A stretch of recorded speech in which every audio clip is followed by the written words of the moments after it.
Okay. Unpacking the canvas. Hi, everybody. Ooh, I'm on two screens. Wait, that cam is not supposed to be.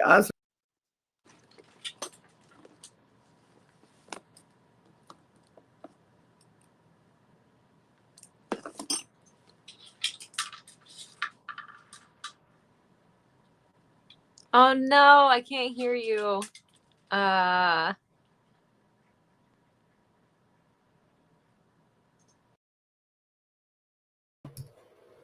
No, it was all me. It was all me. Wait, I gotta just turn off. Stop that cam. There we go. And now I should be able to hear people. All right. So here we are. It looks like I was unplugged back to the mic. Oh, wait. No, that one's plugged in. Yep. All right. If I only had a headset, it'd be great. So then I could actually hear myself. Let us know, Reverend Tommy. Hey, Reverend Tommy, let us know if you can hear me. All right. You can hear. And where's the Damo Ignis? Oh, I think what happened was that she thought it was a problem, so she did the little thing to her thing. But turned out it was just my mic all the time. So, woo. All right. La da da da. That is muted. Yes. People cam. All right. Well, yep, your fault. All right. Well, let me know if you can hear us, Reverend Tommy. So here we are once again. Today, I'm just going to pop this back out. Doop. And hi, everybody. We are going to do some art today. It's Crafting with the Crew. We have so many cool things going on right now. I am working on some maps, and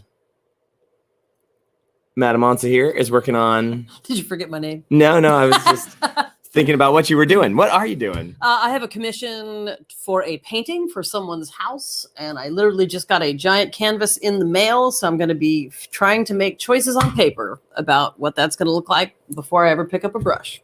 All right. So, well, yeah. That's cool. I am. So the way this works, unfortunately, is that. Maybe we also have some stuff that needs to be unpacked from last night's show. But you can hear us, right? Yes. Okay, just making sure. If he said that. Also, we need to send the link to send the link, Clamwell, too, because Clamwell was going to be joining us today as well. Right on. For anyone who doesn't know, the magical, marvelous Carmel Clavin, as a goblin, her name is Clamwell. So, because she clams well. She clams very well. So she'll be joining us as soon as we can send her a link to the kitchen. But we have somebody else joining us, too. It's the incomparable Mayhemmer. Hey, what's going on? I got caught up in house chores, and I was like, oh, God, it's 12:30. Quite all right. We're a little behind ourselves, but I wanted to start on time. We just wanted to start. We just wanted to get... There you go. Like, just hit play and just slowly, casually list into the screen. We're here, we promise. Yeah. It's been a lot of, is this working? I've been no help at all. I wanted to try to do a new thing and it didn't work. So, so I had to it's that ripping out all the plugs. Like, no. It didn't work how dare it not work? The audacity of it. So Mayhemmer, Adamo Ignis, and soon as I send her the link, we will have Clamwell on board as well. And so I'm going to get that going.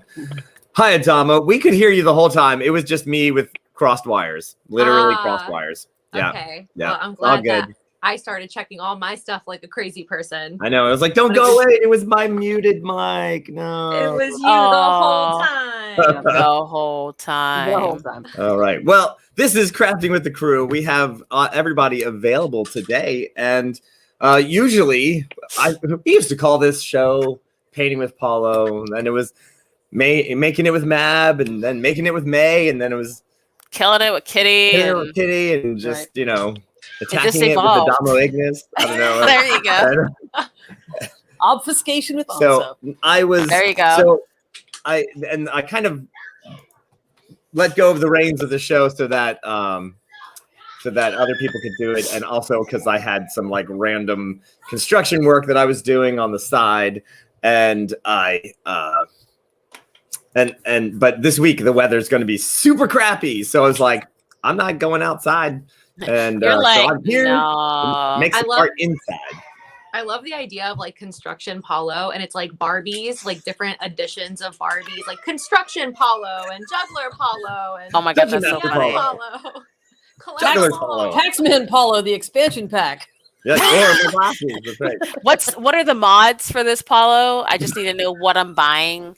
What It's are the the stat possible? that kills you. That's the thing. There you go. You got the fancy Admiral sweater edition today. Oh, awesome. I'm digging the sweater though. That's the Yeah, first like thing I the- noticed. Ace Oh of If you my want it gosh. quasi nautical, we got That's right. you. It's also super redonkulously warm in here because of all this is. So the studio is the warmest room in my entire house. First of all, secondly, then it is also like we have all the lights on to do the show, and then I'm like, I'm dying, but I'm gonna wear it for art. For art. Fashion is pain, Paulo. Fashion is pain. You're an artist. I know Kitty's planning to come along too. Did we get Clamwell her link yet? No, I'm slow. It's all right. It's all right. I'm, so what you doing today other than I can show you. Hold on, if I can get the share screen to work this time. I got the PNG file from Mab. Boop. And oh, look at that. oops, I made the wrong thing small. Hold on. I need this, the dice smaller because it's ginormous. So this is a dice bag, and I'm digitizing the PNG file to make it an embroidery file. Since I'm taking a break from cutting 5,000 things right now. Yeah. And it was very monotonous of cutting squares and circles and rectangles and triangles. And I'm like, I'm done. Let's play with software. You were quilting, right? Huh? You were quilting? All kind of stuff, costume bits, quilting bits, like all kind of stuff that I've just been cutting out. And if I start cutting stuff and I have my cutting table open, I try to cut out everything that I plan on working on. Fair. And then I can collapse my table down because it's like wings. And then I can just push it back against the wall so it's not, taking up my house. But yeah, so I'm trying to see about making dice bags for the site. And I'm trying to find the best way to do said thing, because if you have too much density, it can turn into chaos on software because it's the devil. And why is it not? Oh, that's the wrong thing. That's why. Womp womp. But yeah, so it's all about digitizing an image and making sure that you don't accidentally screw it up and it turns ugly. And you got to center it and all this stuff. But I'm trying to figure out the best way to do it that's economical and doesn't take 20 years to make. Yep.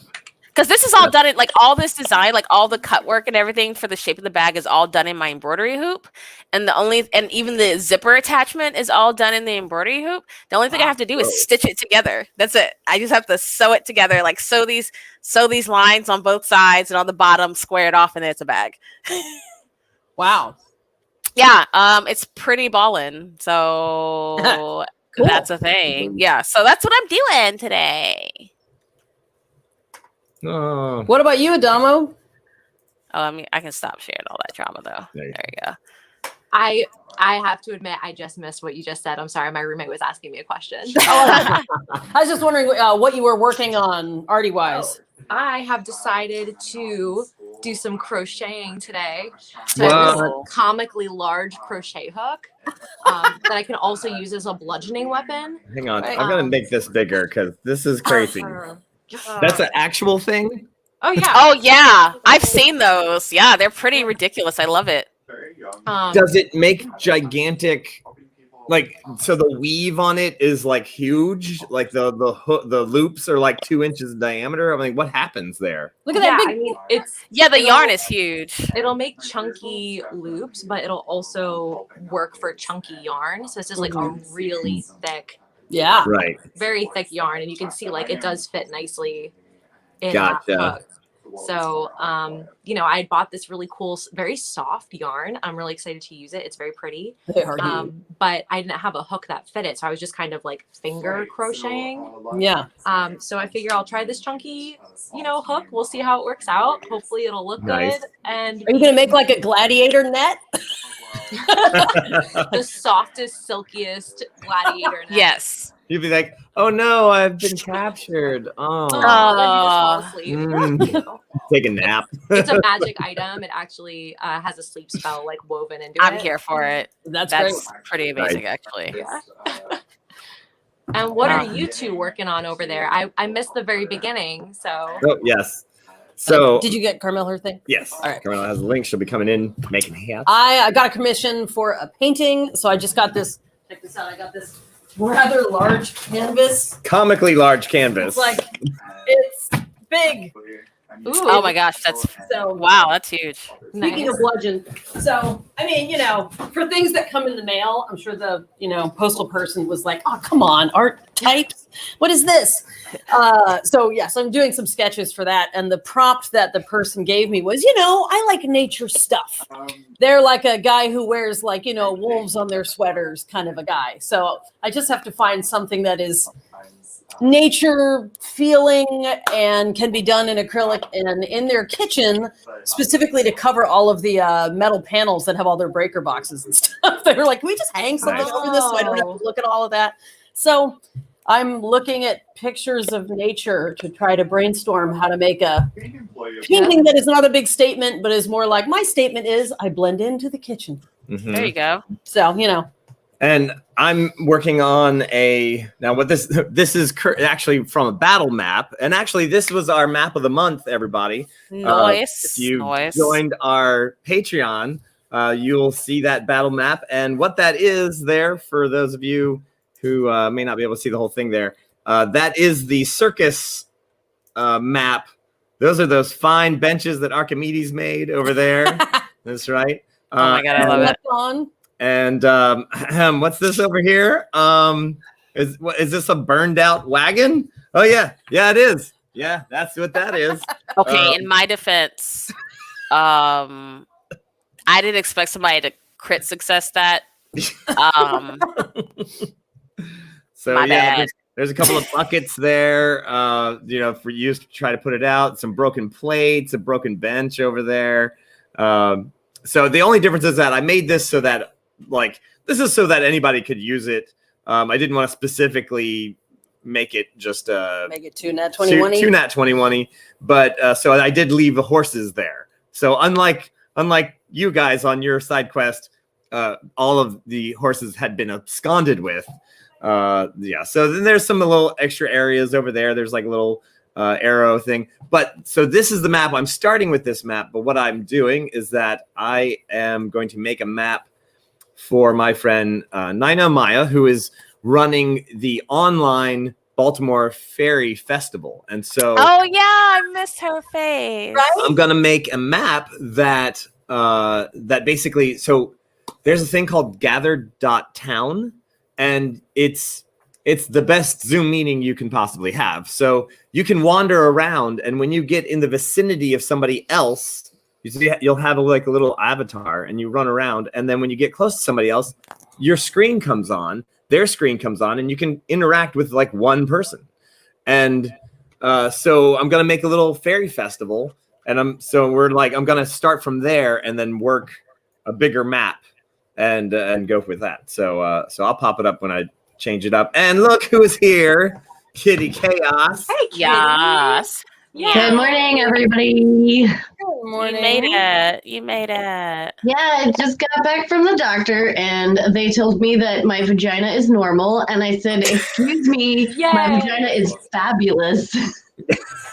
Oh my gosh. Allow me to demonstrate with this butter dish. Show me as a butter dish where you're fabulous. You're like, duh. Inside, outside, all around the side. Thanks, These Stealth parts are Killer. great. Those parts are wonderful. Oh my god, is Steph Killer here? Yes. I'm glad that you're well, Kitty. That's always a big deal. Thanks, me too. Oh, Stealth Killer. I think Stealth Killer has to change his name to Stealth Killer 107, I think, is what we're up to now. Yeah, I think we're on, we're like 3.2, 4.5.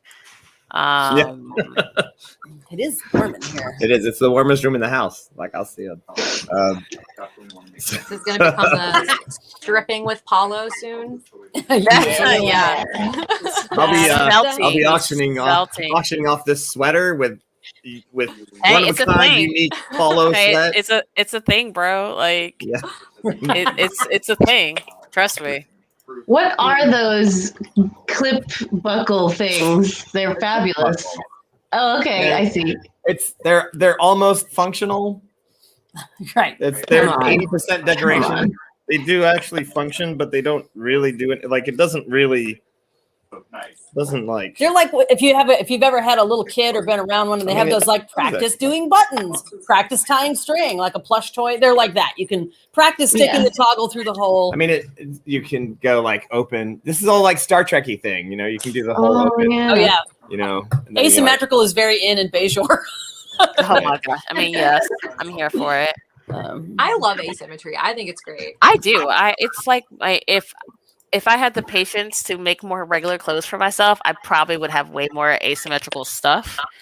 But that requires time of not being yelled at by several people in my house. Right. Oh.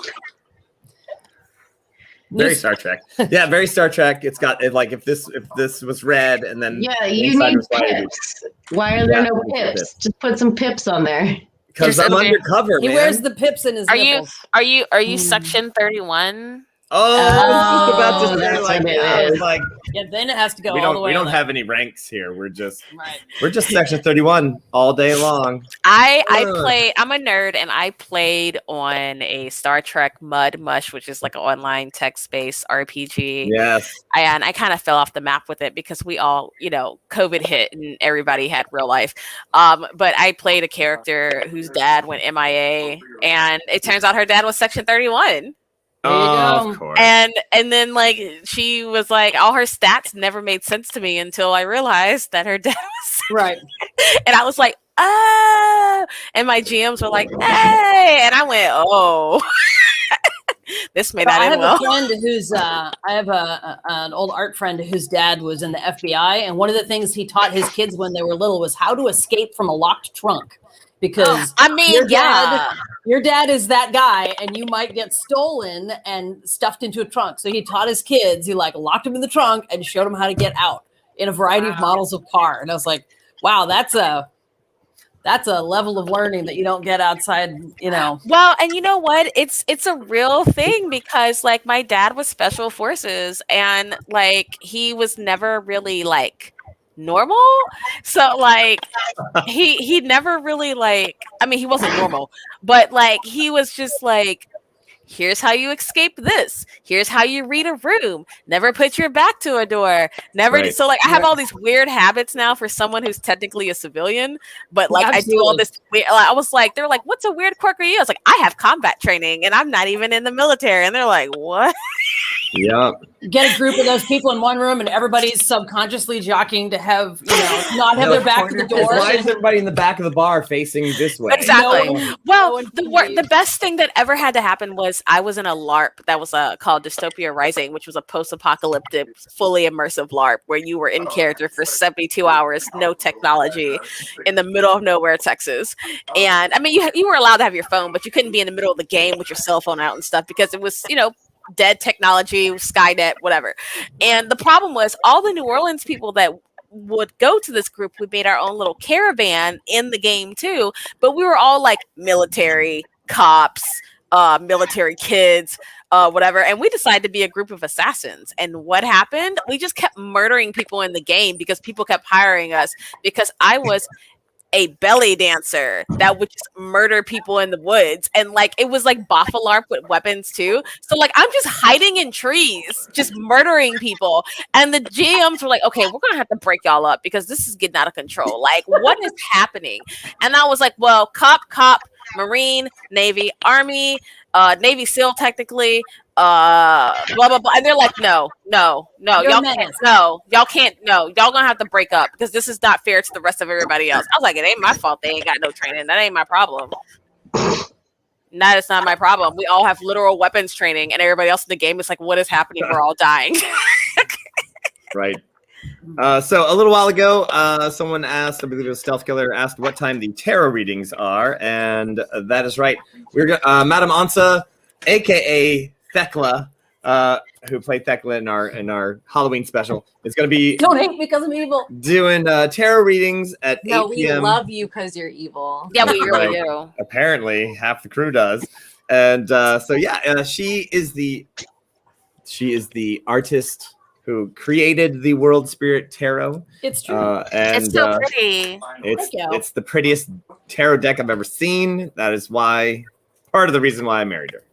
Not just a tarot deck.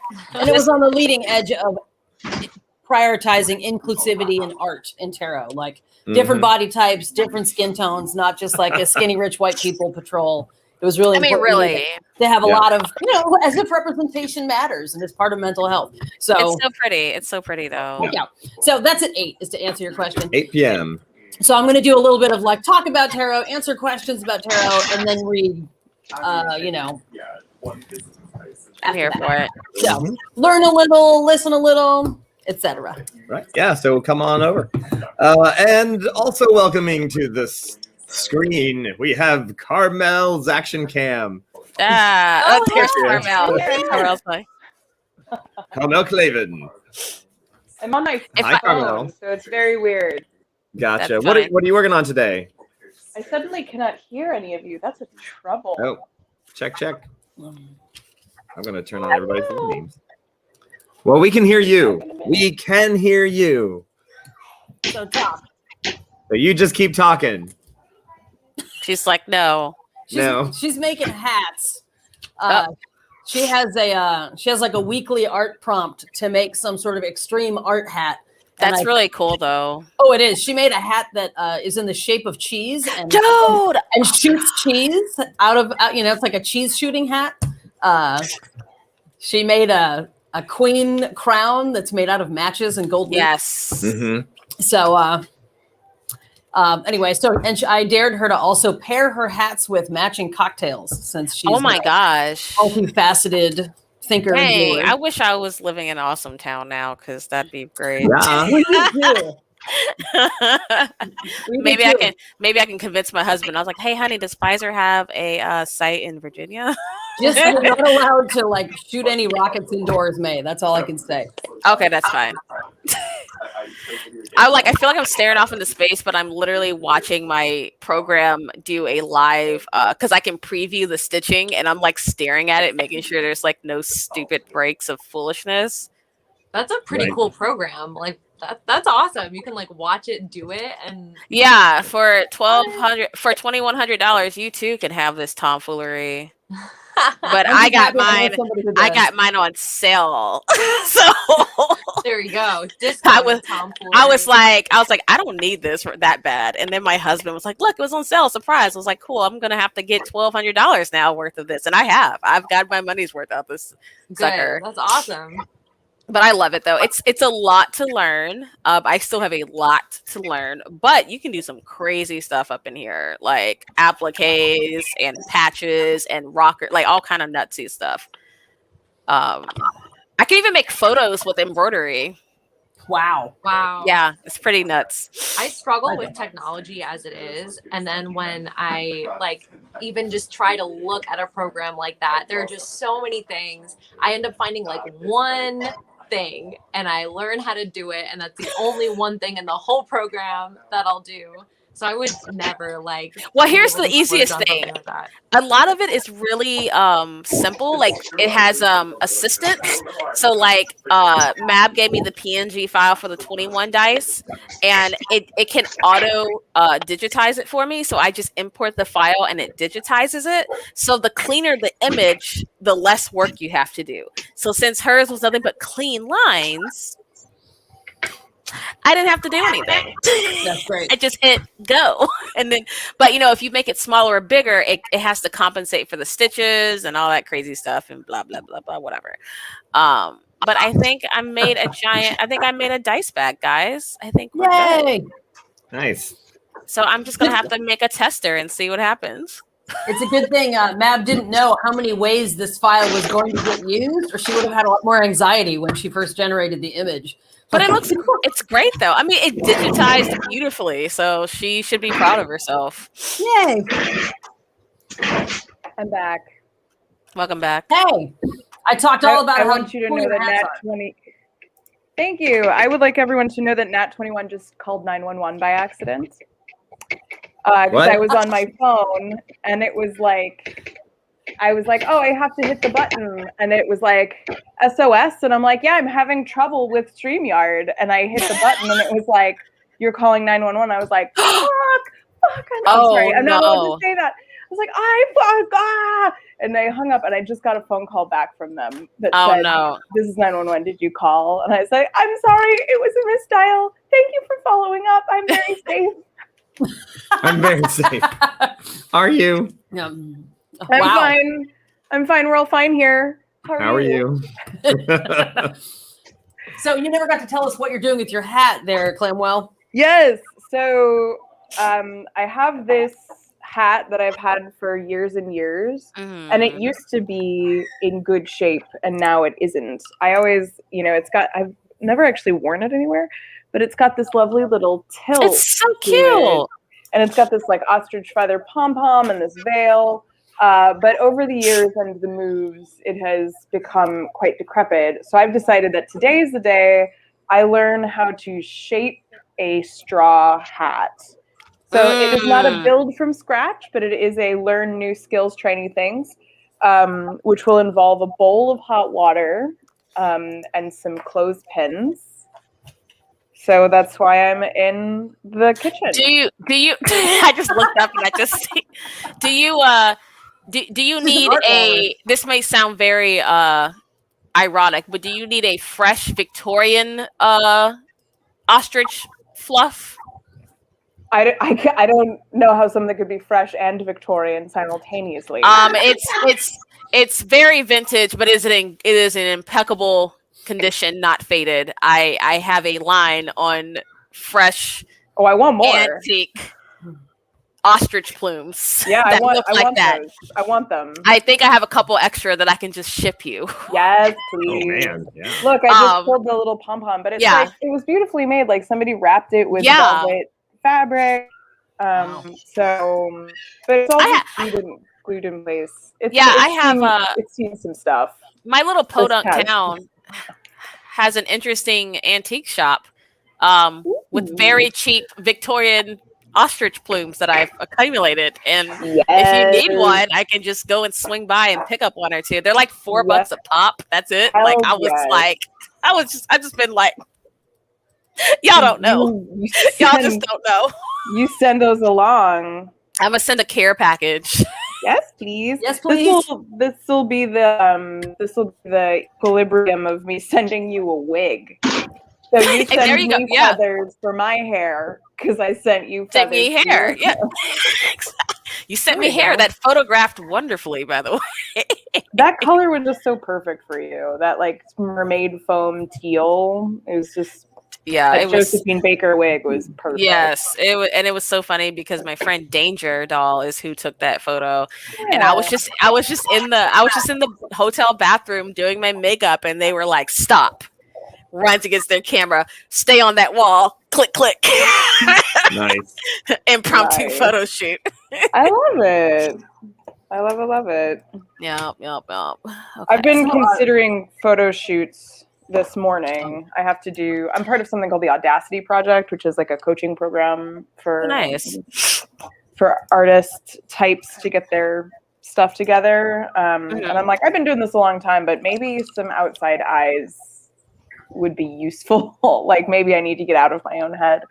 And so one of our assignments is to do a photo shoot, a new photo shoot. And I've been thinking about it all morning, and I think I'm going to do something about Mnemosyne and Lethe, who are the goddesses of memory and oblivion. Oh. And they both have things about, like, if you get dipped into their river, you remember everything, or if you get dipped into the river, you forget everything. It's old Greek mythology. So I was thinking about doing some sort of like sexy bath because I don't have anything like that in my portfolio of images. So it's still percolating, but if anyone has a better bathroom than ours for photo shoot, please insert in the comments. Yeah, something clawfoot tubs or like big malachite bathtubs or just something really intense would be great. I wish. Malachite bathtub, yes, please. Woman size, but it's beautiful. You know what? When this is all over, we're just gonna descend upon Awesome Town and just have a random photo shoot, which is all the ready / sideshow / burlesque / cosplay / insert all our stuff here. And then we're going to bring all of our steampunk stuff, and we're going to drive up to Harrisonburg, and we're going to go to the dinosaur land. Oh no! There. And have a video, have a movie and camera shoot of steampunk people fighting dinosaurs. Okay, first of all, this is going to be a whole look that I create. Like, I have a whole post-apocalyptic look planned. Now I'm really going to. Every bad like truck stop dinosaur that ever escaped a bucket of concrete is set up in this like interactive sculpture garden of like so good. Oh my god! And I would just love to have a steampunk because we have enough like marching band hats to have like a few people who have like vague uniforms. Like there's a small military unit, but then there's like the explorer and a few other people. And they're like, so there's only a small military group, but then the rest of them are like, we've got all these like crazy steampunk weapons to fight the dinosaurs. This is too funny. I have a steampunk Misty Knight that I started and that I've never worn because COVID and 30 pounds. Right. But I just feel like I need to make her fit now, just so I can be Misty Knight that's steampunked with her bionic arm, and because like I have like the actual like bionic arm. It's so crazy. Oh my god! What's up, Kitty? Oh man, you guys are breaking up really bad for me. I don't know if you can hear or understand me or not. Okay, great. Because here's my character. I want to go full feral meets steampunk. So like, the lady with the torn up animal pelt, like she's a human living in dinosaur times, and so she's like basically caveman, but with steampunk. Like y'all found me surviving in the wild and like gnawing on bones and stuff, and then we're like, here, have metal things. Yeah. So feral steampunk is the look I've decided to go for. And I'm here for it. I'm here for it. I like that because I hate corsets and stuff. I'm not into like that's the I just can't wait for the marching militia band to have to fight dinosaurs. I mean, I used to be in marching band, so I can make a whole look and be like the flag girl, because I think I still have one of my flags, but just make it look deteriorated. Oh, yeah. That's our battle flag. That's the thing. Like most of it is like musical instruments and the giant wooden fork and spoon. But and like I can make a sphere, like a spear that's a flag, and just ready to stab and do flag work at the same time. Right. Zubone. I know a sousaphone player in Harrisonburg we can call. Oh, Yes, there you please. go. What? Yeah, there you go. We're ready. We don't need any other instruments. An with accordion fire- and a sousaphone. Oh, With look, fire look, spewing tubas. fancy Yes. things, these fancy things are from Earthly Leather Designs. By That's the right. way. Oh, Sponsor of the show. That's right. I get them to make all the fancy fascinators now that aren't made by our head cheesemonger, Carmel. Head cheese. I see what you did there. Yeah, I've reached that stage of parenting. I'm struggling with doing nature drawings. I have to tell you. I don't know if you can see these. They're just like, sort of shaped. But it's pretty though. I like sketches. Thank you. How people can like draw stuff and it's like, oh, I want to draw a thing and it's going to look like this. And then they put a pen or a pencil onto paper and then it looks that way. Yeah, isn't that cool? Isn't that cool? That's so cool. So I think Kazoo, I had a whole thing, or Mab Just Mab anyway, would do this thing when we would do sideshow stuff where she'd set up an easel and she would end up, she'd like get an audience member up and she would stick paintbrushes up her nose. I don't know if you've noticed, but Mab has a very dainty nose. So it's a very good fixture for paintbrushes. And she would paint things on stage with her nose because she's a blockhead, right? She went to art school. That's right. So I have laughed my tuchus off while she was, and then she did the same thing on a man's back. Actually, at another show. Mm-hmm. Oh my god, that's turns out funny. he was super hirsute. She ended up covering his whole body with paint that she put on with the nose, and then realized because he was super hairy, it was going to take forever to get all the paint. Oh no, that sucks. That would make me nervous painting on someone's body with a paintbrush in my nose because, like, what if they make a sudden movement?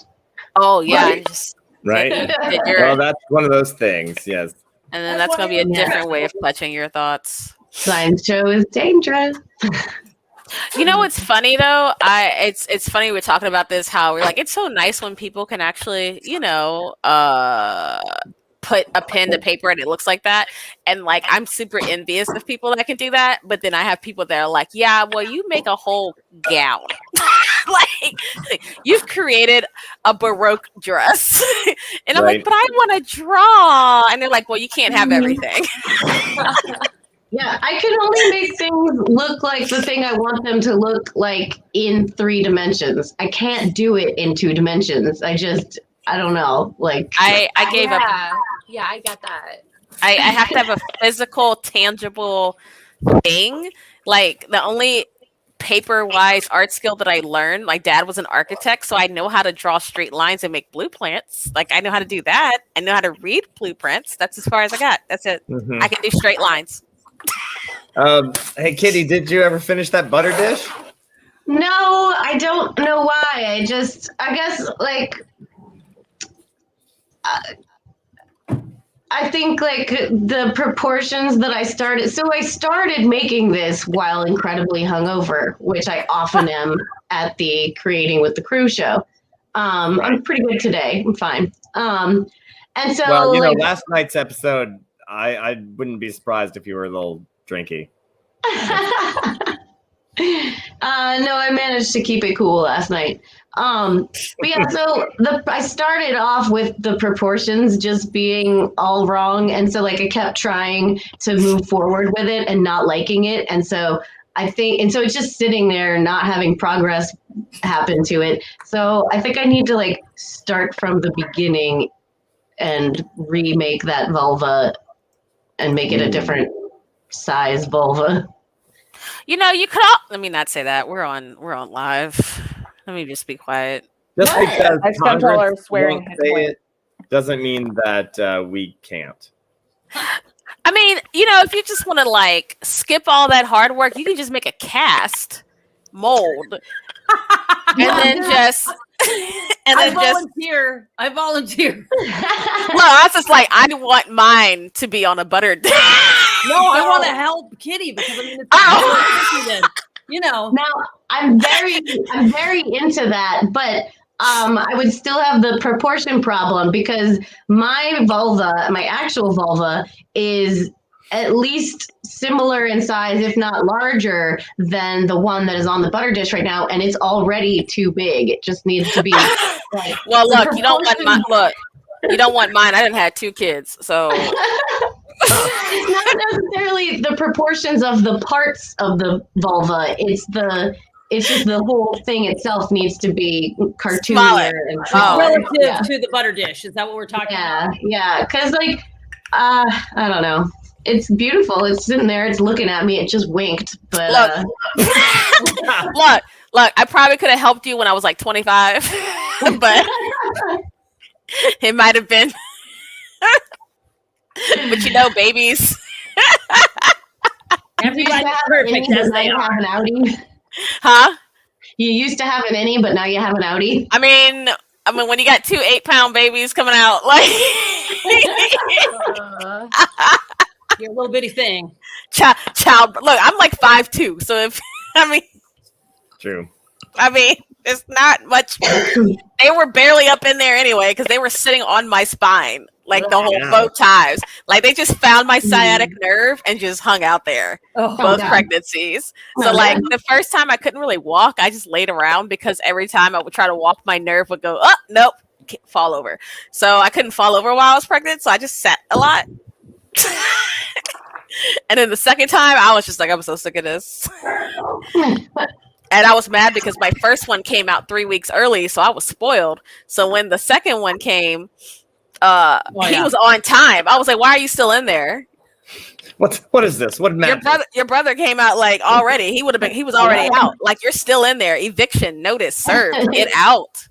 I'm like you are now gentrifying my uterus. Can you get out? You are now gentrifying my uterus. Get out. Ilya says you just need a bigger butter dish. Oh yeah, you just need a bigger butter dish. Leave it to the fairy people to call it like it is. I mean, you really do. I mean, more butter works for me. I will consume all of the butter. Like, hey, Kitty. Hi. Like, can butter be its own food group and it's a whole meal? Isn't it? Yeah. I mean, that's how you get. I mean, I'm pretty sure that's how you get like heart disease. But yes.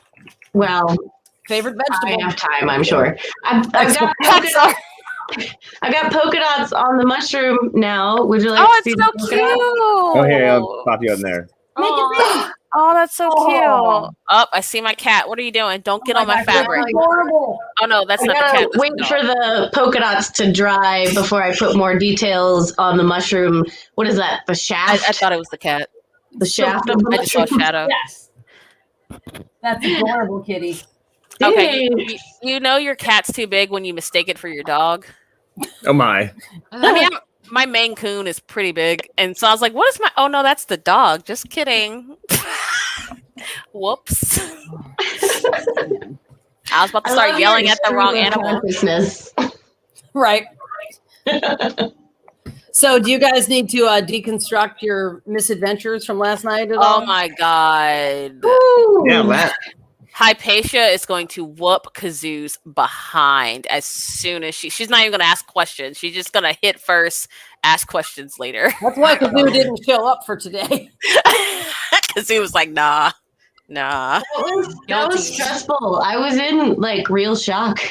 And I knew that it was happening. Like I knew that something like that was going to happen. Like I was aware. I still wasn't ready for it. Yeah, go ahead. Yeah, go ahead. No, I thought it was a joke at first. Like it was funny last week because I knew, it was the Groundhog's Day thing. So I was like, when she I was dead, like I was dying. When she goes, no, cloud of daggers. I was like, ha ha ha. Wait, no, for real? And I was like, wait, for real? And I start looking at my hit dice like, oh crap. Oh I need no! to get you a 21-sided die. You need. Yeah. I need one. I'm slacking. Just remind me after, and I'll send you one because I've got some to do. I gotta send y'all stuff too. I gotta add it. I gotta make y'all a whole little cute care package that I've been. That's right.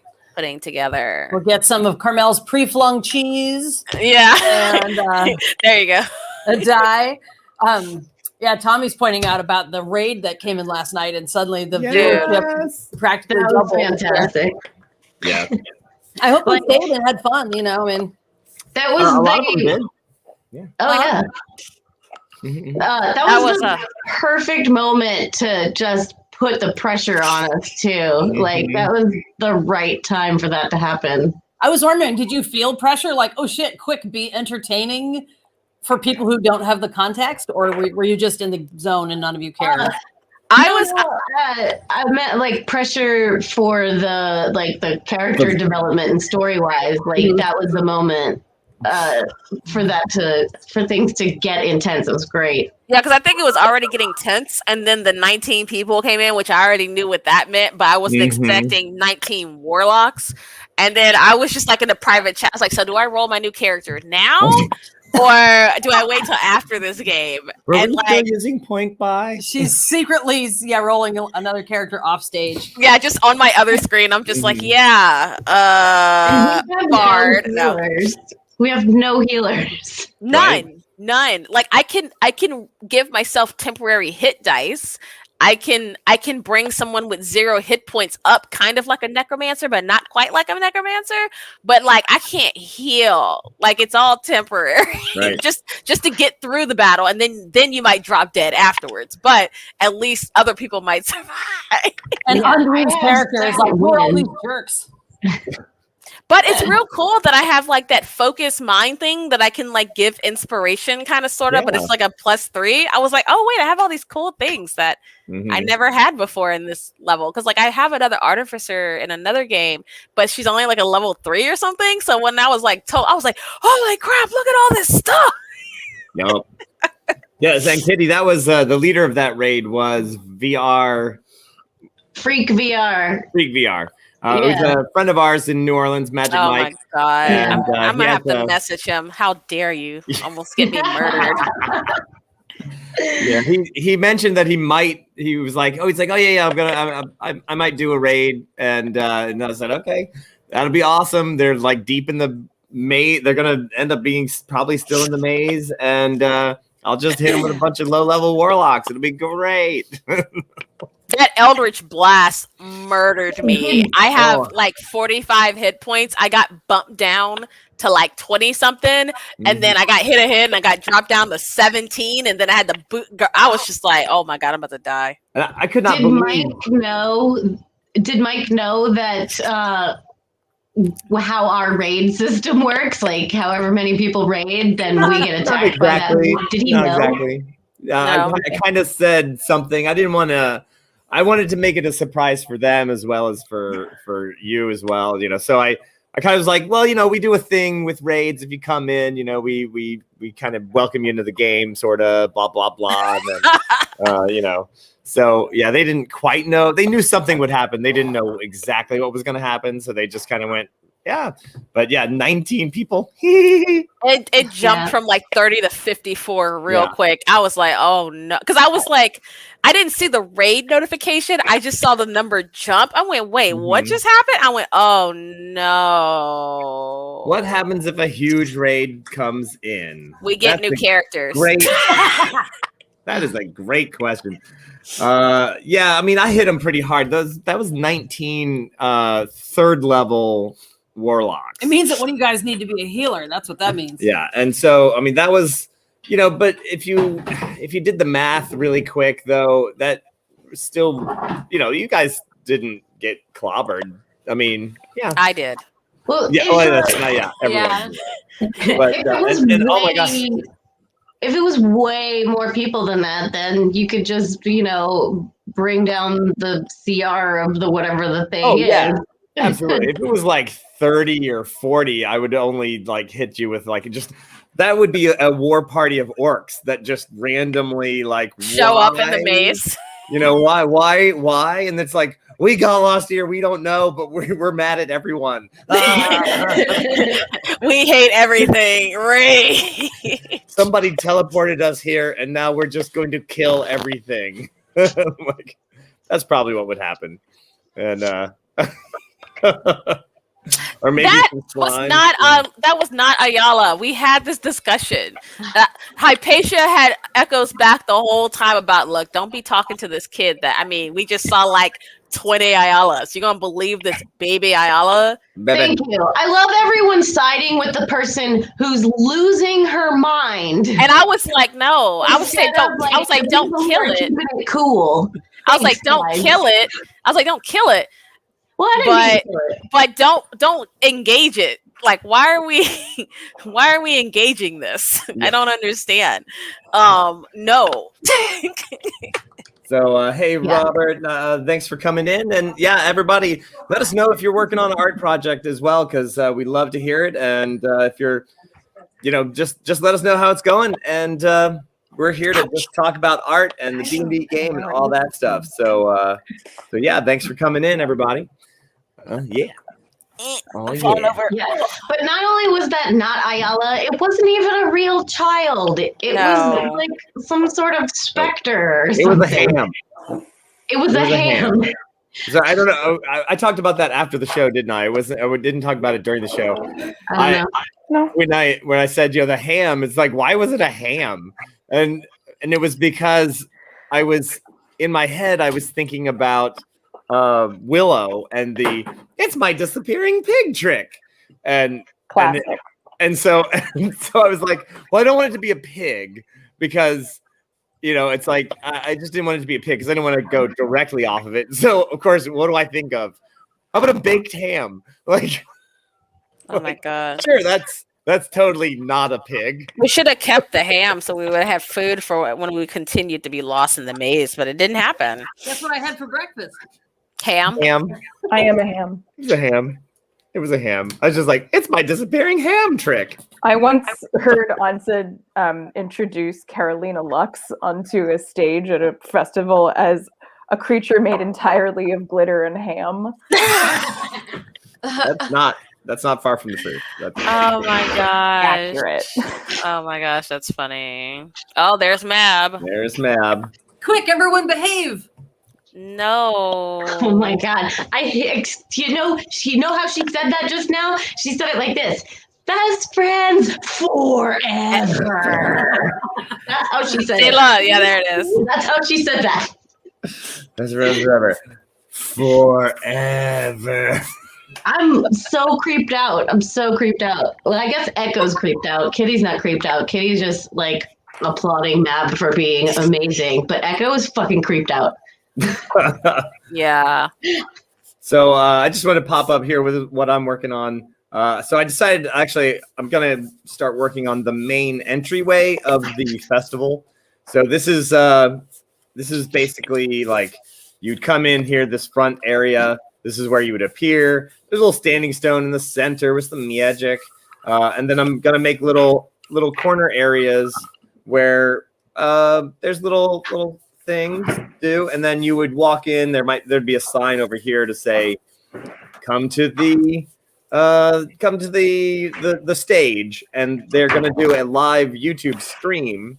And so the cool thing that this Gather Town works is that you can have a live streaming video and link to it, so that when you get to near the stage, your little guy comes near the stage. Oh, that's so cool. The video would start playing. So we'll have a little spot. Yeah.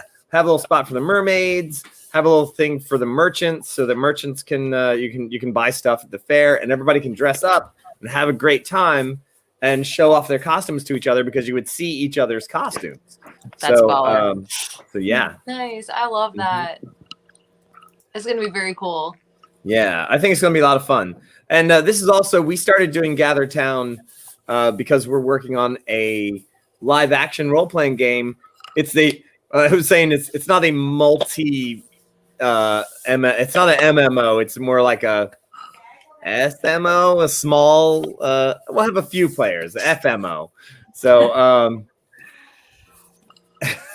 so it's like so we're gonna run a game. The Patreons are invited at the end of the month. We're doing a little walkthrough, and it'll look a lot like this, but with some different places. We've got sewers underneath the Frog Prince Tavern.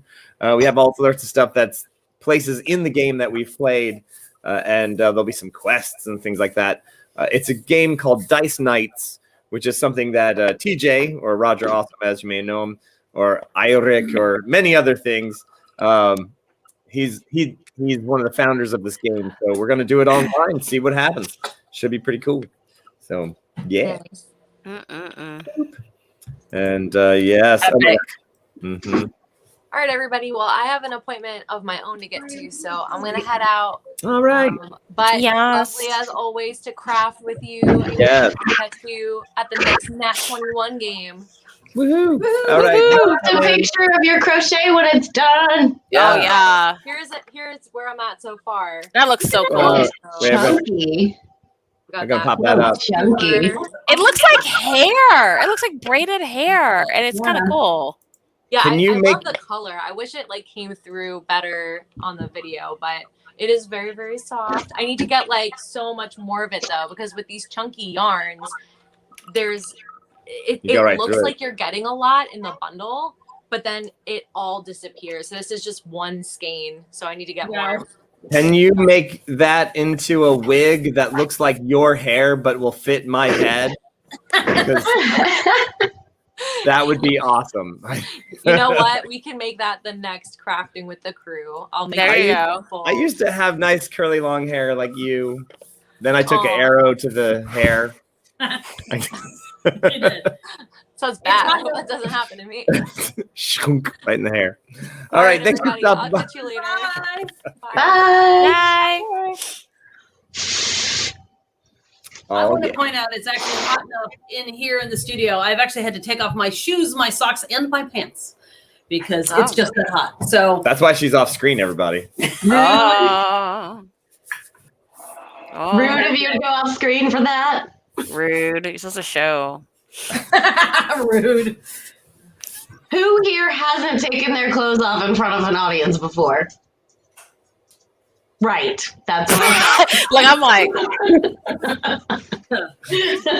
we're all like, Bueller. I have Bueller? taken my clothes off in front of audiences more in my 40s than I have ever in my entire life. That means achievement unlocked, bro. Like, I know, right? that's called male privilege. Yeah, I mean, nailed it. yeah, I was like 43, and I was like, "Yo, you want me to do a strip routine? Like, are you serious?"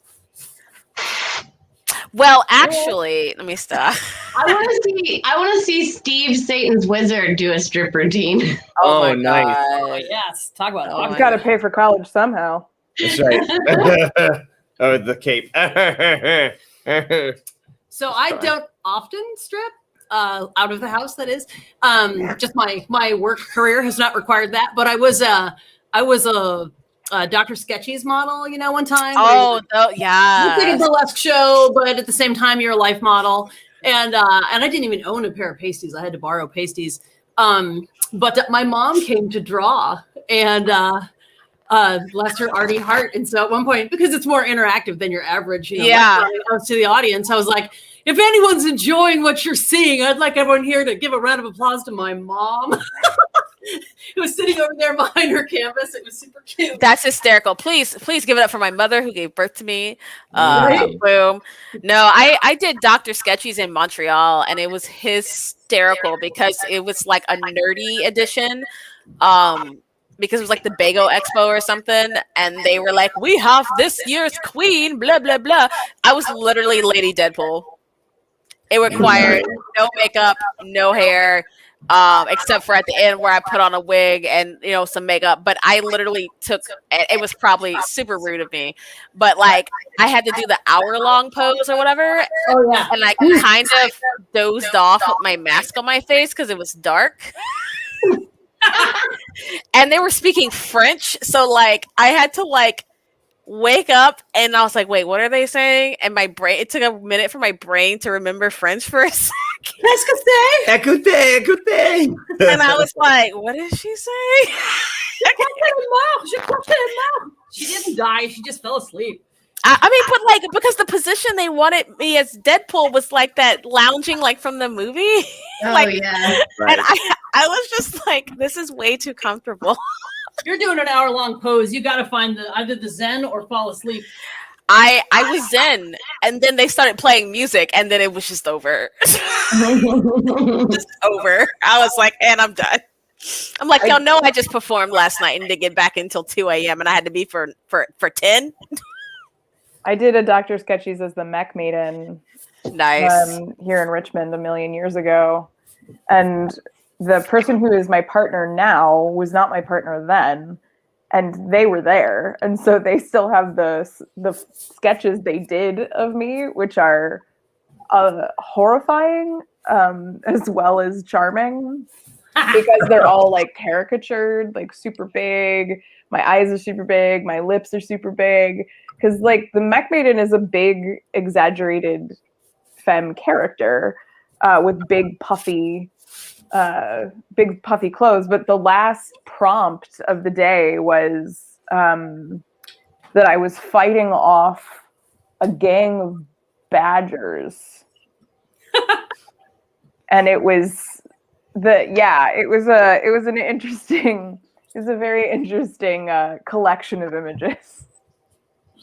Mech Maiden fights off group of badgers. That's awesome. Yeah. So rodents with Paulo's awesome stripy beard. Which you can barely see. I didn't do any makeup today.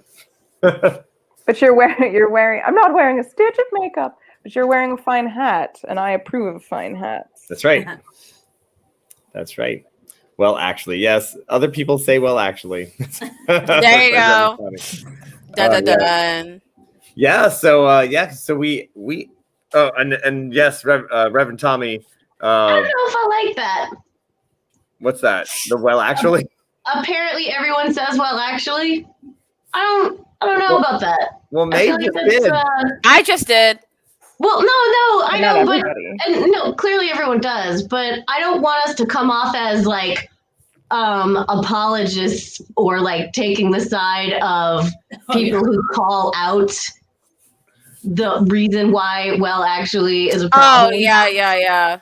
I see what you're saying. You know what I mean? I know that that's not the intention, but I don't want it to ever come off that way.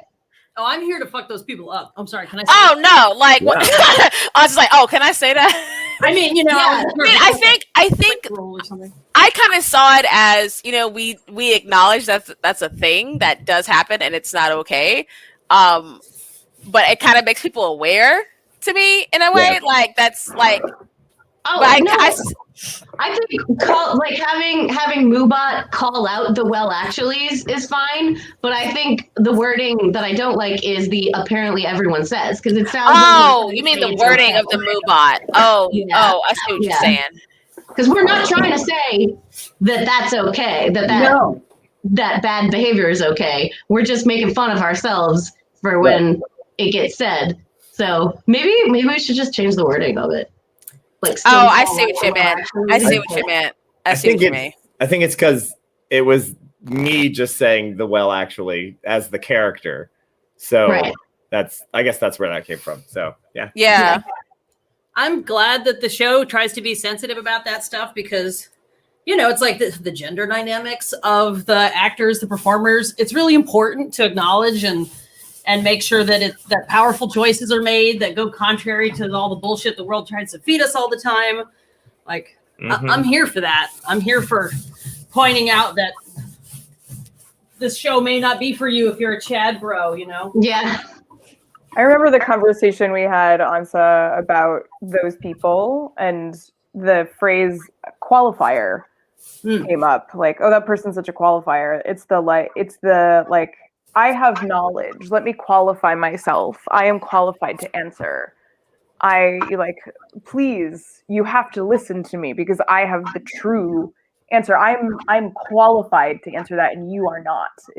But it's in a bid to be seen and a bid to be like recognized at any level. So like the seed of it is like, I see that you need something, but I'm unwilling to give it to you because you're being a dick.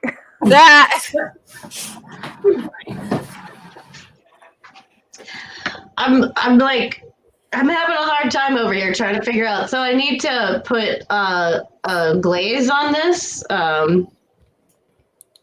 and it doesn't have a bottom, so it doesn't like sit.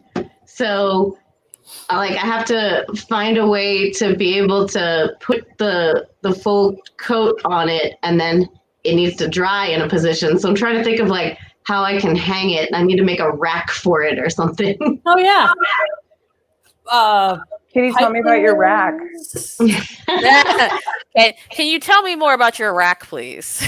So what I had done with the last one that I made was I used my camera tripod, and it has like a telescoping neck. And so like I used my camera tripod and then hooked up rubber bands to a chip bag clip. Nice. And that worked really well, but it also put a little too much pressure on it, and I worry about, denting or damaging it. And so I don't want to put something tight on it like that. I don't want my rack to be too tight. That doesn't even make sense. It's bad for your health if it gets too tight. That's all I'm saying. So let me tell you the story about my grandmother who had a heart attack and tight rack. So my grandmother, curmudgeonly old Irish woman that she was, didn't ever get sick and never admitted that anyone else was sick. And so one day when she was older, she thought she was having a heart attack. And so she was taken to the hospital. And when you're there and they think that you're having a heart attack, this was like the 90s, they have to cut off your clothes if you were quite large, which she was. And so they cut off her clothes, including her bra, and suddenly she was fine. Her bra was too tight, and she thought she was having a heart attack. Stop it. Her bra that she put on herself. I would have been so embarrassed. Personally, I don't think that woman was capable of embarrassment. But she probably was like, "Oh, thanks, shit." Yeah, she's like, "I'll go home. I'm fine." Thanks. If it doesn't tight rack. Wow, tight rack. That's crazy. I just want to say, Tommy, I know we're talking about language and so forth as the guy who does a bunch of the work in the back end. It's definitely not a dig at you. It's just like figuring out how we all want to be in the world as performers and presenters, if that makes sense. So it's not like, oh my God, how did you not improvisationally just intuit, the group gestalt, no. Yeah. Oh yeah, no. We're just exactly where you're coming from, Tommy, and I don't think you did anything wrong. No, I mean, I just noticed it because usually I'm so in the game, I never really notice a lot of the boobot stuff because I'm like, okay, what do I have to roll? Okay, what's going on? Okay, oh, I'm dying now. Okay, cool. All right. Oh God, there's a 19-person raid. Oh shoot, Eldritch what? Yeah. Eldritch what? What? Eldritch Twa. Rebuke. Tribuke. Rebuke. Rebuke.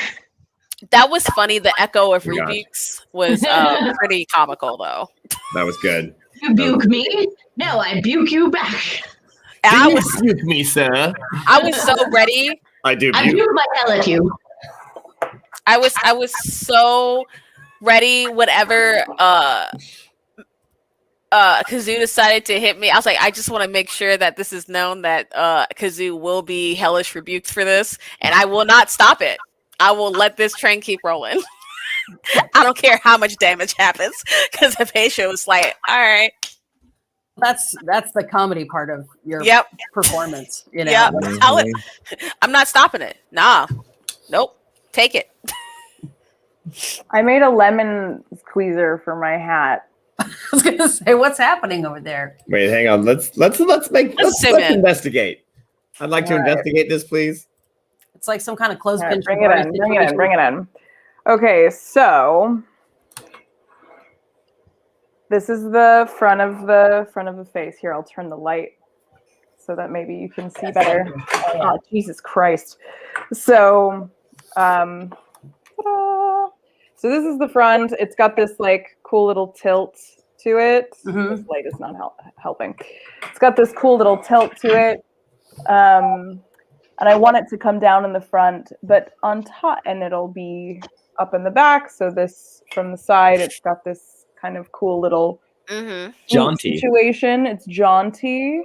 So like it'll be up here in the back. I'll probably secure it with something. But on top, I've kind of made a lemon squeezy that's starfish cute. swirl, and as it's still damp, not soaking wet, I'm using the clothespins to like sculpt the creases that it needs to hold to keep that shape. And then once it's dry, it should keep that shape, theoretically. It's a great big gothic macaroon. I'm here for it. I was thinking more of a kind of like a starfish safari kind of a hat. Safari? Can Ren Adventures please offer that tour? The Starfish Safari? I'd be happy to go on that. I'll lead that. I will lead that tour. It comes with a free hat. Just gonna go on a tour of fine milliners all over the coast. Yes. That would be great for me. Let's do it. I will put a deposit down on being the leader of that tour. That's great. If in the before times we were supposed to be leaving tomorrow to go do the wine and witchcraft tour of Sicily for Carnival. So jelly. It came up well, yeah. I'm jealous of the me that got to go in the alternate universe. In the alternate universe where we were functioning anyway. Yes. So cue the rants there. But it came up in my you should be packing to go to Sicily tomorrow. And I was like, make sure your passport has plenty of whatever. Hand sanitizer. I use my passport as a frisbee. If there's a future in the after times, then that's where we'll be this time next year. If anybody wants to go do wine and witchcraft in Sicily, I'm going. And go see. Oh my gosh, there's so many places. And then I'm going to be scouting out places in Sicily for our Dungeons and Dragons Sicily tour, because I want to do an epic Odysseys of Theros based game. And the thing is, as maybe some of you know, Sicily is covered with Greek ruins. It's also covered with, it's not completely covered, it's partially covered with Carthaginian ruins as well, because the Carthaginians and Greeks fought over Sicily for over 400 years. Why are you so obsessed with me? I want to go. I was supposed to be at my friend's wedding last year in Japan, and so I owe her a Japan trip because that was also going to be my honeymoon, because my husband and I never got a honeymoon. I had 2 bookings in Japan to perform in Kyoto and in Tokyo, and I was supposed to be 3 weeks in Japan, and I was supposed to be going to Mount Fuji, and we had this whole thing to travel from Sendai all the way down to South Japan, and guess what? So I'm gonna have to dip out on the D&D thing when everything's normal, because I owe my best friend, who was also my maid of honor in my wedding, 3 weeks in Japan.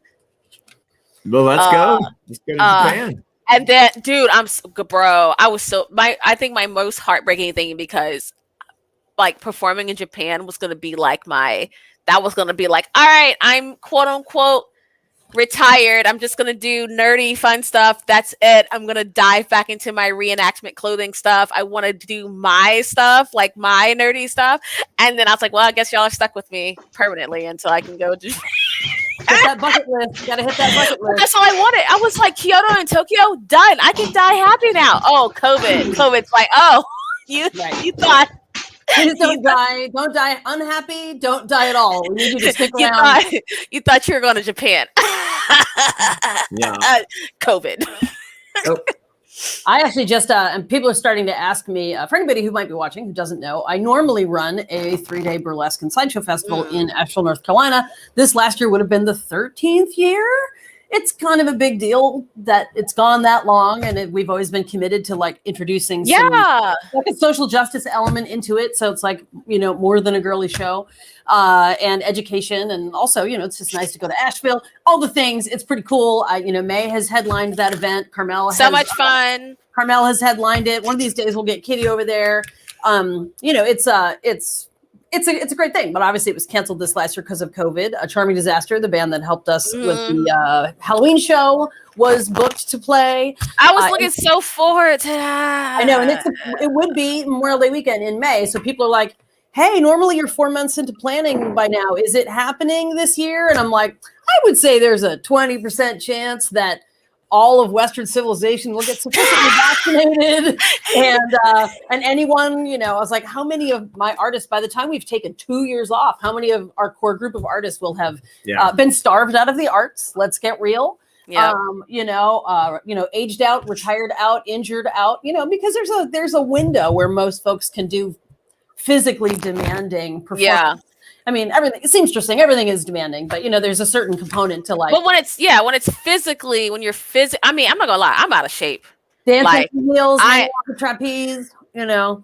I'm way out of shape. Like I joke about it, but like I think, you know, I knew my metabolism had finally got to be a quote unquote normal person's metabolism because I have a hyperactive thyroid, but then I got smacked in the face with my 30s at the same time of my body equaling out, and I needed the weight gain because I was just clinically underweight because of my health issues. Sure. I went from 115 to 143 in 2 months.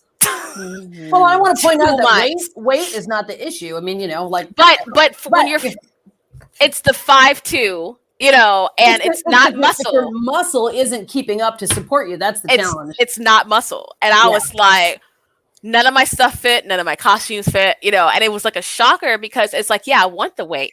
But the problem was how quickly it smacked me in the face. And my body couldn't adapt. You know, I know for us, like, you're in your 30s, like in your 40s, one of the things is just like, if you can't maintain a certain level of physically active as a performer who's used to that, like your shit aches, like, you know, joints ache, muscles ache, all that kind of thing. And it's like, you know, we need to be able to be physically active in order to keep our bodies functional. All my injuries are coming back with a vengeance. And my doctor was like, you have been a dancer for over 20 years, just doing ballet. You ran track, you blew your knee out, you know, and the fact that you can't work out like you want to continue. That's why you're in so much pain. And because your body just went, oh, you can't hit the gym and do all this stuff. Good luck, you know. I like try to do my ritual stuff and do my squats at the same time because it's the only way I'm going to fit them both in. So I'm like, you know, shanti, and also squat.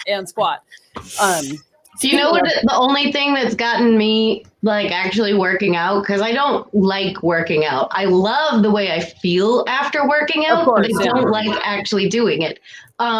But Ring Fit Adventure for the Switch is an RPG workout game. Stop it. It's amazing. What's it called? Ring Fit Adventure. Hang on 1 second. That's for, wait. Okay. Switch. So the game comes with these two things. So this holds one of the parts of the Switch controller. Oh, you got a real Switch. Yeah, and you strap that to your leg. And then this part, you put the other part of the controller in right here. And then this is one of the tools that you use to work out. So it has resistance. Oh.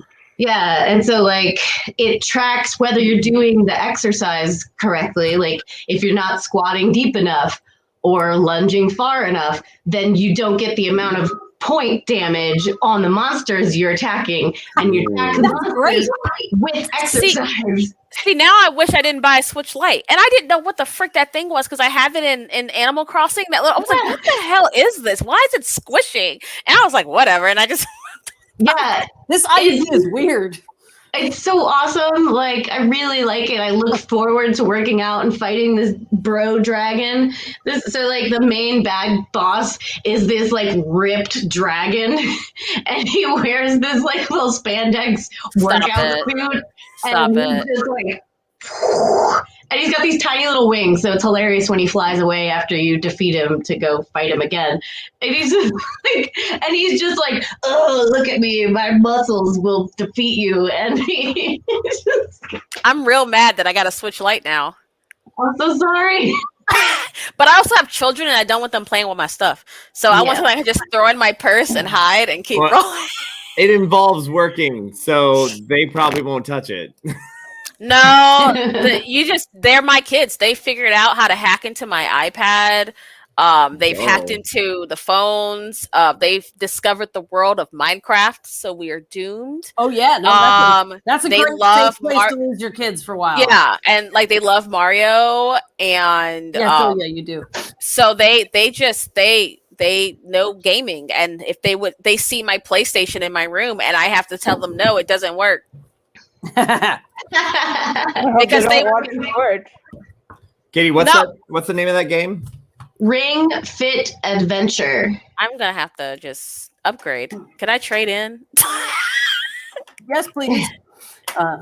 Ring Fit Adventure. All right. Yeah, and like I've seen workout games before, like the Wii had them, and they were dumb. Yeah, they weren't that great. This is awesome. Like I did before I spent the money on it, because it's like $75 or $80, and that comes with the game and the ring and everything. Which like top games are like $65 anyway, so it's really not that much more. Y'all, look at this dude. Look at this dude. And it's. Oh wait, here we go. Yeah, I got it. Is it the boss that Kitty's talking about? Bro, look at this. Oh my gosh, yeah, screw that guy. Yeah, he's the worst. Whatever the circus Wii game was, watching Paulo walk on the ball and juggle in Wii was really funny because, of course, I've been watching him do those things for years in the real world. I was like, this is surprisingly accurate, yet also then no. Yeah. So I did a lot of research before I got it, and like there's like a lot of personal trainers who are like, yes to this. And like there's even one who has a whole YouTube series that's just about him talking about what's good about this game and like which specific exercises are his favorite, which ones are his least favorite. Here's a good set to do. Because also like you can either play the game, like play the adventure, and you set which exercises you want, and they have different amount of points, and they can hit like one target or several targets. And but you can also just take the different exercises and put them outside of the game in your own personal little thing. And so like I have the sets that I do like after I play the game, if I feel like I didn't work on this part enough or that part. And so I'll do a few like after I'm like, okay, I gotta stop the game for now, but there's a couple more things I wanted to do. And yeah, everything about it, it's great. And when you level up, like your like XP, they call it gains. Your gains. Nice. Representative is asking if it's multiplayer or is it single player? No, it's single player, but it has stuff where you can compare stats with your friends. Yeah. I like, the Wii we had the boxing one, the Olympic one. Or it had like an Olympic event thing. I thought the boxing one was actually pretty good. And it's just doing your hands, so it doesn't have a lot of other, it doesn't know where your head is or anything like that. But and then the only thing was like I had to go slower than my usual punch because if I went at speed, it wouldn't register it. I totally punched that guy twice. Like it was like bam, and they're like, you need to throw a punch, and I was like, Roger Awesome would be doomed because he's like, in a two. He'd be like, I already killed you twice. Your eyeball is on the end of my thumb, and you're on the ground. And the Wii's like, I didn't think you didn't move. He's like, are you kidding? I choked you out with a scarf already. Like, but anyway, I'm gonna try to get the kid in his class. Yes. All right. I'm actually going to dip out so I can get some food in me. All right. And go start working on more dice bag adventure stuff. So we'll see how it goes. Great. All right. I'll see y'all later. Bye. Bye, May. Awesome. I'm pinning now. I've moved on from clothespins, and now I'm actually straight pinning. Nice. These shapes. So this could take a while. So. Well, I'm gonna pop my the screen up here. So I've made a little standing stone in the center. So as you can see, let's see, that's gonna go to the stage. There's gonna be a little market area to the market. I have a lot of input for the mermaid area. Yeah. Oh, yeah. Yeah. We're gonna make a little mermaid area. If you have these, and then I've got these little spots over here, and here that are gonna be like little nooks. So you know what? If you have an idea for a nook, let me know. There's all sorts of crazy cool things you can do in this program. I can just put a turtle. I'll just put a turtle there. Look at that. Yeah, I'm gonna put a little turtle. Big turtle. Big turtle. You know what? Giant turtle. Why not? No. Let's make him a little smaller. A little bit smaller. A little bit smaller. Are there 4 elephants too? Right? There could be. We're just gonna let me just rotate that guy out. It's like you're blocking the road. You know, I'm just gonna have him under the trees. There you go. Like, why is there a giant turtle? Why not giant turtle? There you go. Yeah, if you have any ideas, let me know. I'm gonna do like magical swirlies all over the place, and just throw in some giant mushrooms.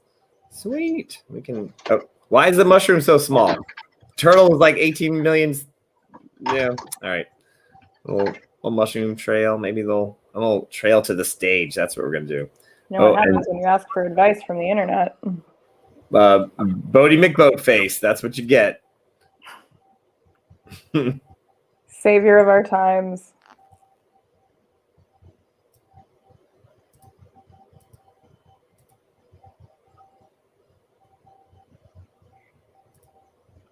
I guess I'm gonna work on this baby beholder. Oh yeah, how's that baby beholder doing? Just started. The idea came last week, and I haven't worked on it since. So see where we go with that. Mm-hmm.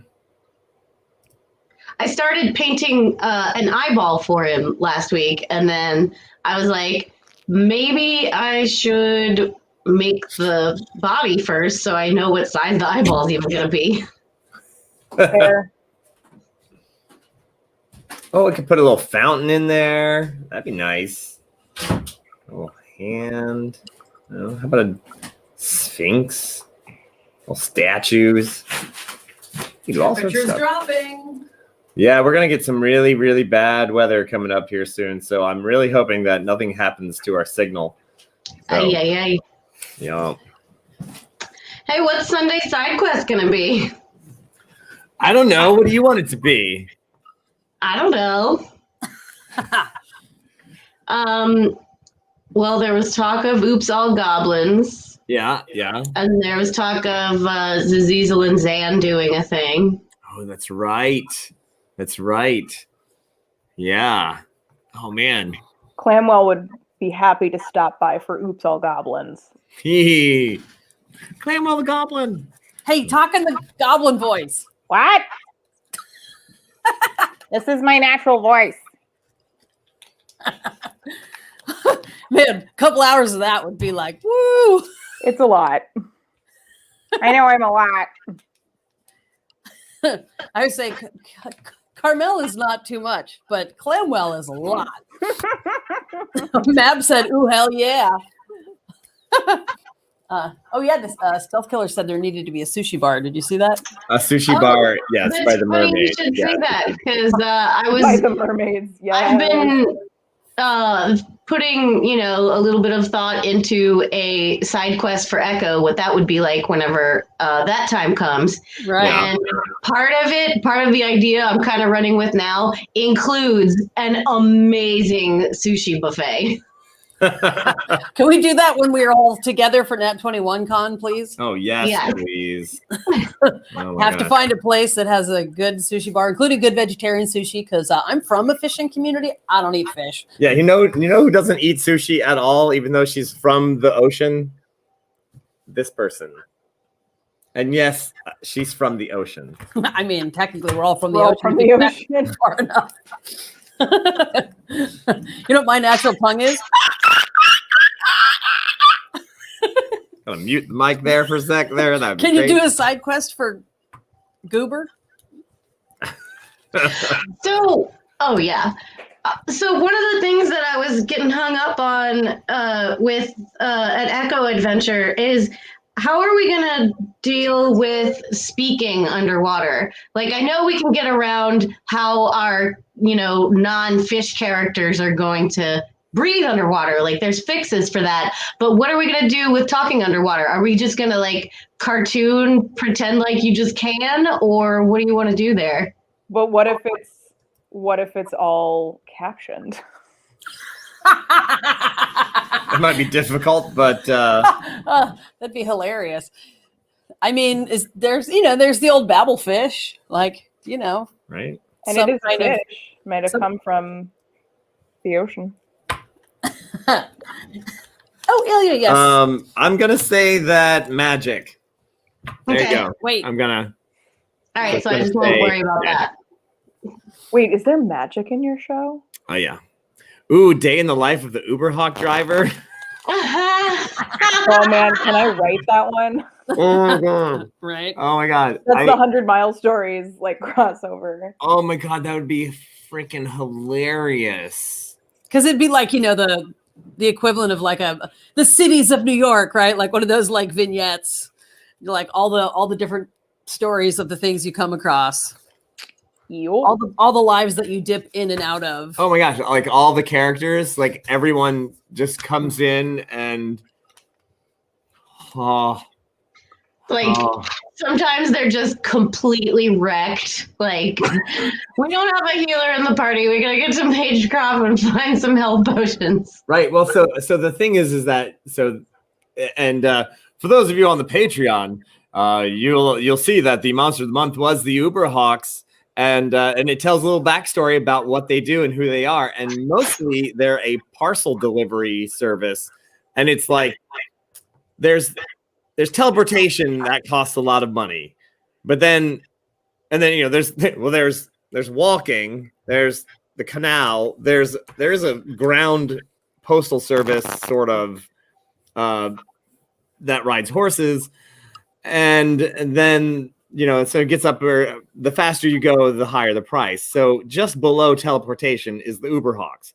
And they mostly deliver papers, but they will pick up, they will pick up adventures. So you can plan to go, so you can go to one of their offices because basically they just run back and forth between the major cities. Or you can buy an egg from them, which is a little rock. And then you can kind of pre-order and say, yeah, I'm going on an adventure that's going to be out here somewhere. So I'll need a ride from like somewhere out here to maybe Magmount. So you buy that. And then when you're ready, you like concentrate on the egg. And then you're like, come on, Uberhawk. And so you call the Uberhawk and they might be flying over, or they could be like, an hour before they show up. So like you really shouldn't do it at the last minute because if you're getting chased by a bunch of monsters, you're probably gonna die. And so oh my gosh, that'd be just hilarious. They're like, yep, just flying around and oh, I got a call to pick up some rando in the forest. Oh, this will be great. Going to the scary neighborhood. This is super. Time travel episode. Didn't we just do a time travel episode? Well, we did a way back episode. It wasn't really time. I just meant the Groundhog Day where you're like. Oh yeah, well there was that. I mean that's a. But oh my gosh, day in the life of the Uberhawk driver would be freaking hilarious. Oh, just all the random adventures. Like, hey, oh my gosh, yeah, I totally need a ride. Hi. I do like the idea of an underwater episode, but everybody would have to commit to have like a blue-green backdrop. Something that like because Kitty's got such a great like what I'm a mermaid backdrop. This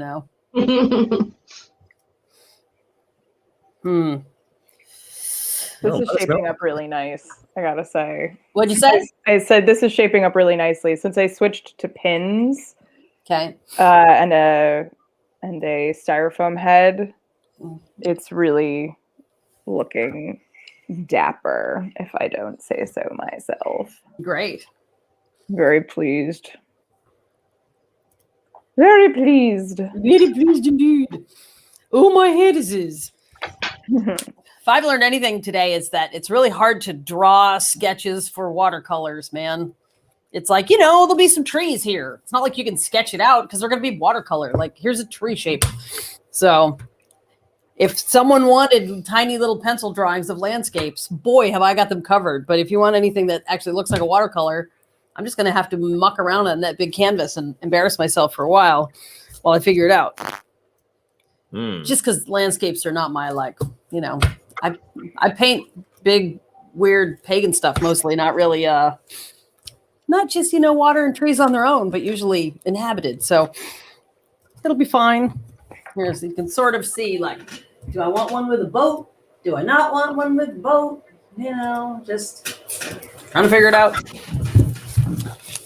I wish I could do it with the map making tool that Paulo has. And I'd be look, I have applied water here.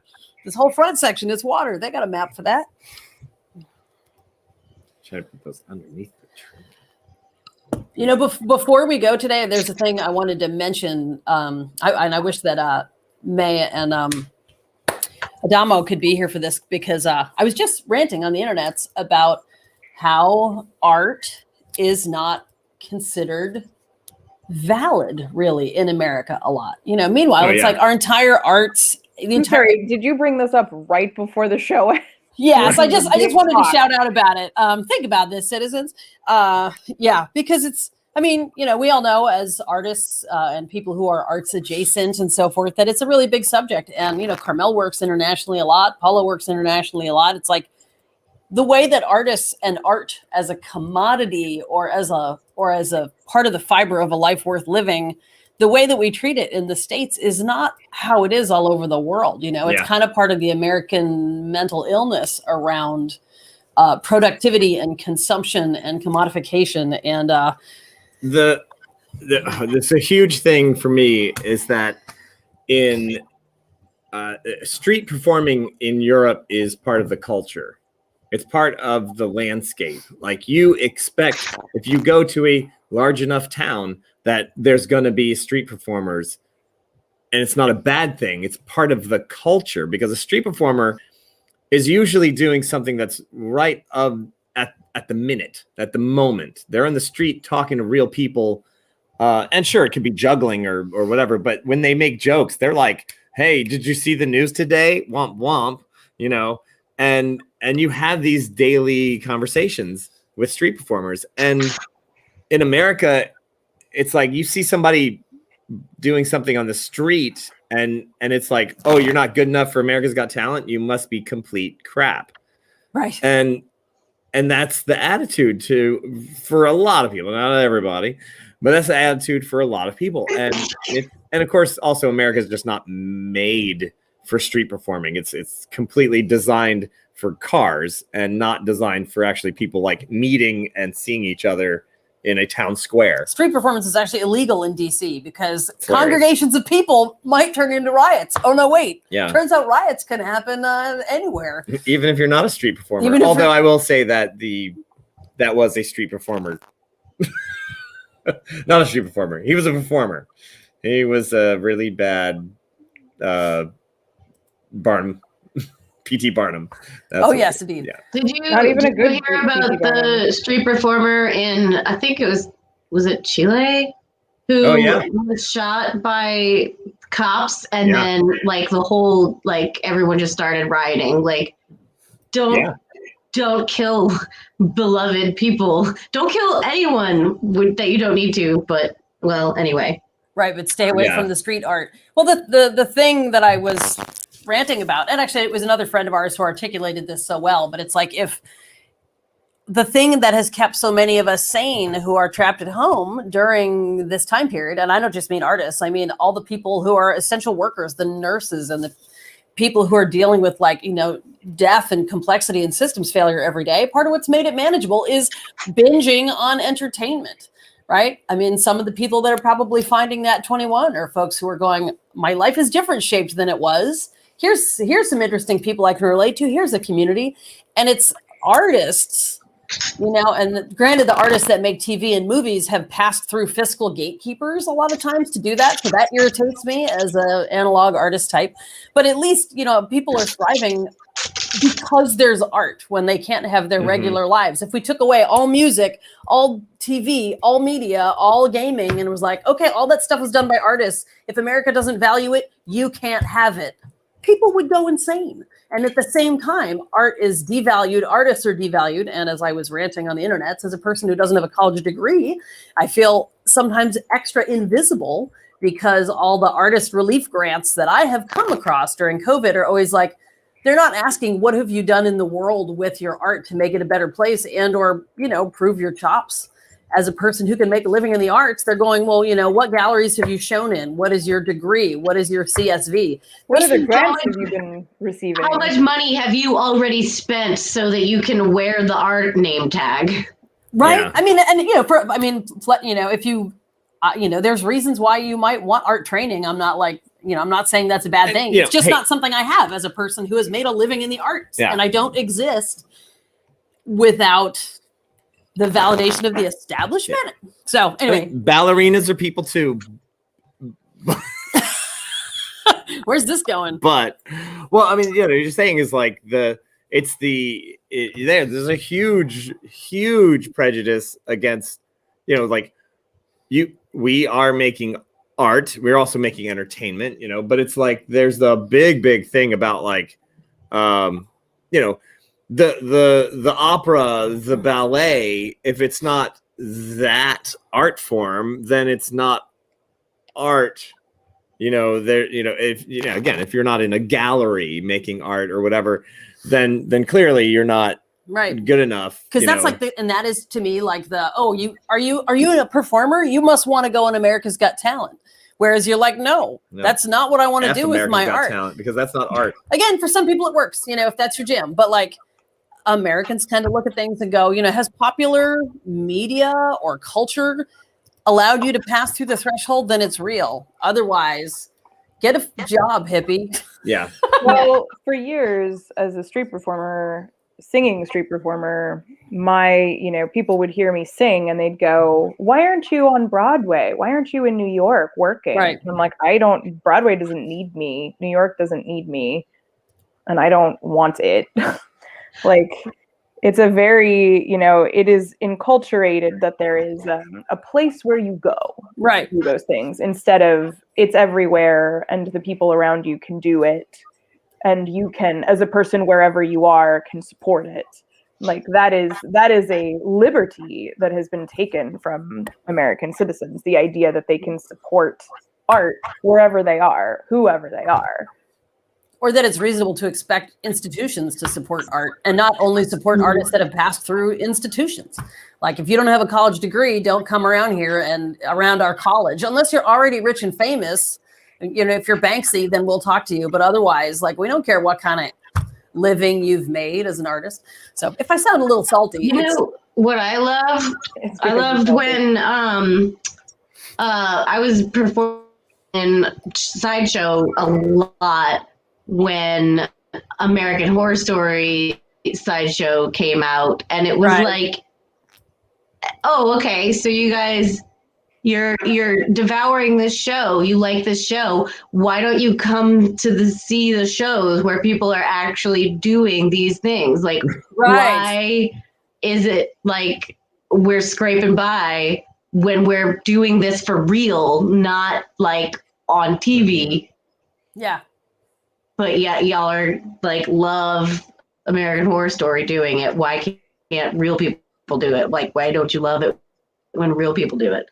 Not to mention Greatest Show on Earth, when they made that, and they absolutely ripped off real artists, ripped off their everythings, and got sued, by the way, because they're like, we had all these auditions from all these artists, but we don't want to hire actual artists. We want to hire people that we are now going to give you a costume, a look, an act that we stole from someone. And now we're going to put that in our show, because our show about the greatest con man ever is also going to be a con. So, right. Anyway. Yeah. A long story about that one, where a friend of ours who's a world-renowned horse acrobat like he can do insane things with horses. He does backflips off of them and all these other things, and has performed for Cirque du Soleil. Has performed all over the world. Blah blah blah. I got hired to do all this stuff for that movie. Spent a bunch of money getting the exact right horses. He was like, okay, what do you want them to do? You want them to do this and this and this? All right, very well. You need these horses. You need this and that. And then eventually they were like, yeah, we're just gonna CGI all that after all this work had been done. And then they were just like, yep, nope. So I realized the CGI was also done by artists, so I don't want to. That's true. I don't want to talk. CGIists are artists too. Absolutely. I just wanted to vent a little spleen about the fact that I'm grateful that we're here, because it's hard to make time for it in a culture that constantly tells you art has no value unless a moneyed person has literally put a value on it by providing you a platform. So yay for us who are building our own platforms. From the stage of our living room, or the stage of our kitchen, or the stage of our sewing table. Did you guys catch any of my rant before I disappeared? We got about half of it, I think. So. Did you get the gist of it? You know where I was going with that. Oh, yes. Support the damn arts in person, and don't just, again, not just the commodified version. Yeah. I think there needs to be a big revolution in this culture about where you get your art, and the literal, to answer Kitty's provocation of where do you go to enjoy the thing? Do you just stay at your home and you watch it on the screen? Do you go to a bar? Do you go to a museum? Do you go to another person's house? Like, where do you go? And I think Americans have been spoon-fed that they can be in their homes or they can be on their screens, and not that there is no value in going out physically to see something, that there is power in that. So but also, let me be frank, I came up in this world when, as an artist person who didn't drink, and going to work in a bar or see things in a bar was super uncomfortable for me. I don't like bar culture. I didn't like that what the package was of the thing that I wanted to see, the sideshow, the burlesque. It's not about transgression. It was about, there's a whole aspect of culture that made no sense to me, and I didn't like, and I felt super unwelcome inside of those places. And I think the same thing can be said for people who've never been to a museum, who've never been to the ballet, that those places are not for them. They are not comfortable for them. So, and that is only speaking about able-bodied humans. So about how do you get to the thing is an ableist question. So I think that there is a space, if we want it to be, to talk revolutionary about how do you get, not just how you value it, but it's intrinsically tangled with where do you get it? Is it only through a screen? Is it only in a bar? Is it only, only in the ballet? Is it, the temples of art are specific to the gods of art that they represent, I have something to add to that. I think another part of the problem is because there's a competing temple out there, and that's sports arenas. America is so goddamn brainwashed by football, and I mean American football. And so imagine if that wasn't a thing the way it is, all of these thousands and thousands of people that pack into these arenas to go watch the sport, if all of those people didn't have that, they would be looking for other entertainment, and maybe there would be greater art temples the way that football arenas are devoted to football. There'd be places where art is devoted to gathering that many people to watch art and look at art and experience art. I guess though that you can address the fact that in Australia they're obsessed with soccer and football, and they still show up for art. They still have huge festivals, and people still like their arts budgets are enormous compared. They think they're small, but that's adorable. Enormous compared to cities and states here in the States. Like they are obsessed with cars and sport, but they also still show up to a music night, and they still show up to the festival, and they still show up to the show. And in Europe, it's the same thing. They're fucking obsessed with soccer on the continent and in England, and they still pay money to go see the street performer or see a show. They don't pack in the same way. That's true. There's not 50,000 people watching, the Paulo Garbanzo show, but that feeling of the mob and the excitement and the group energy that comes from sporting events used to exist a lot more for live entertainment events, right? But those experiences of festivals and things like that still exist in Australia for sure. I can't speak specifically to the continent, but there's music festivals all over England that are address that you go and you spend your whole day or your whole weekend just wandering around in the fucking mud, uncomfortable and just high off your ass because everyone there is soaking up the culture and the connectivity and the drugs, but also mostly the art. There is something about it here. I don't think it's that sports need to be lesser, but they the redistribution of value of the money invested in sports needs to be addressed for real. Yeah, and the cultural emphasis, but it's Super Bowl Sunday, don't you care? I wish that it was, hey, it's I don't know, it's Fringe Festival weekend all over the country, don't you care? It's half the people who go to Super Bowl think some people really care about sports. Some people are just there because it is the cultural happening that is the thing that their family's tied in with. And it's I just wish that we could put culturally some weight on other things. Not only because it'd be good for arts culture, but it would, it just make space for alternate economies, in order to engender that feeling of tribe and so forth that Ilya's talking about, that togetherness in some not super toxically masculine, dangerous, commodified way. And also to go back to something I think maybe it was Kitty said, I can't remember, about the whole thing about receiving art through a screen. I am worried if there is an after times and we do have our lives go back to some kind of normal where we are around some people physically. And, I'm a little worried that we spent all these years trying to get people to physically show up for things. And now a lot of people who were already a little nervous about getting out of the house may never leave the house again. Yeah. I'm a little concerned about that, even as I strive to find a way to carry my craft and art and teaching on the internet. I mean, I appreciate the accessible aspect, but I'm an extrovert. I can't wait till we can be together again. I also, my entire work is based on being in close proximity to other people. So it was just, disintegrated when this happened. And I still think about, even though I'm in the awesome town house and going, I was the one who was like, hey, have you ever heard of Gather or Topio?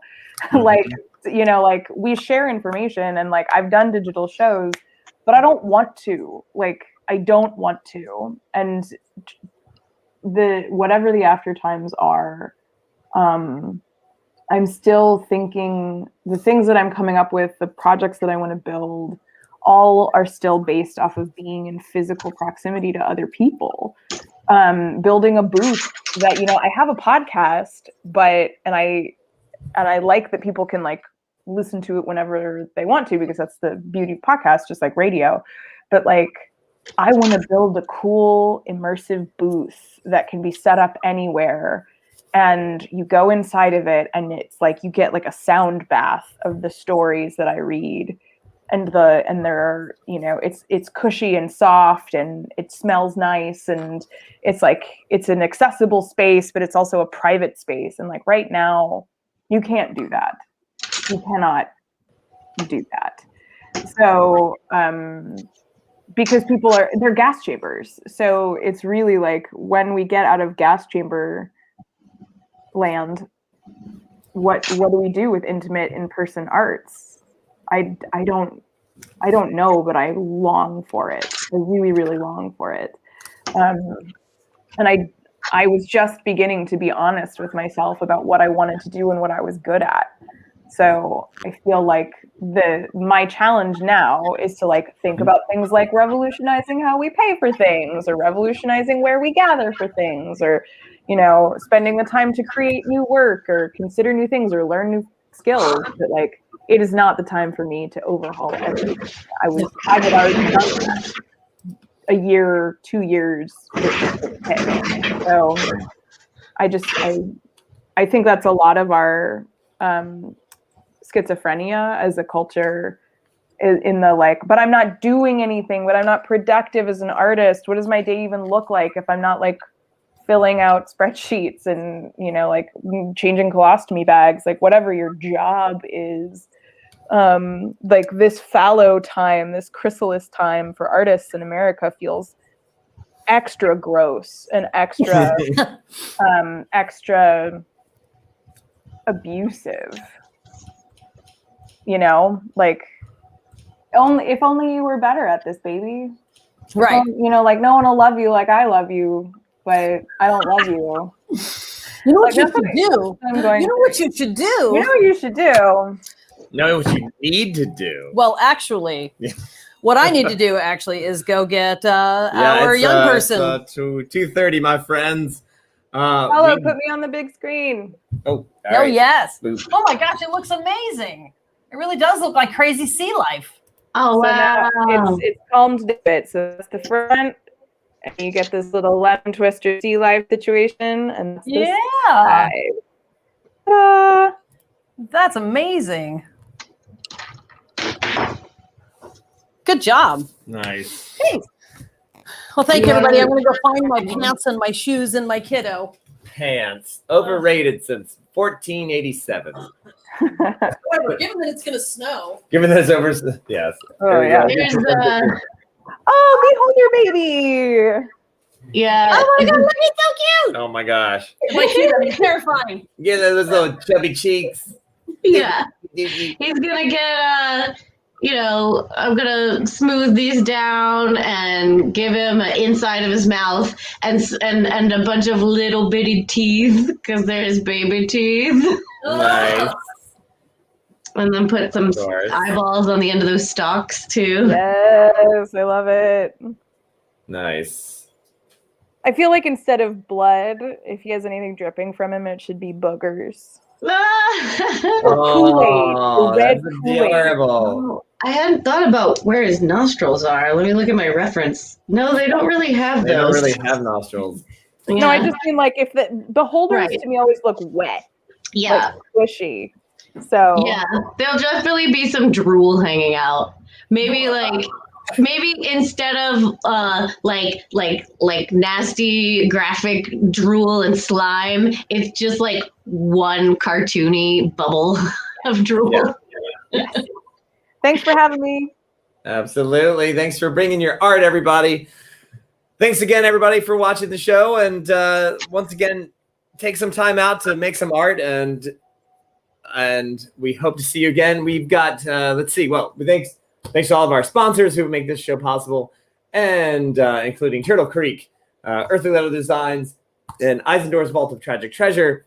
Ansa is going to be here tonight at 8 p.m. reading some tarot right there on the Twitch channel, as well as the World Spirit Tarot Facebook page. So come on back tonight to get some readings or just learn about tarot. You can do both. And what else? Sunday Side Quest, 5 p.m. We still don't know what we're doing. It's going to be fun. I think it might just be a little crazy improv game of what did the Uberhawk person do? So who knows? All right, my friends, enjoy the rest of your day, and we'll hopefully see you tonight. Thanks again. Make some time for art. Remember, with making art, there's no such thing as a critical failure, just critical little accidents. Thanks a lot, everybody.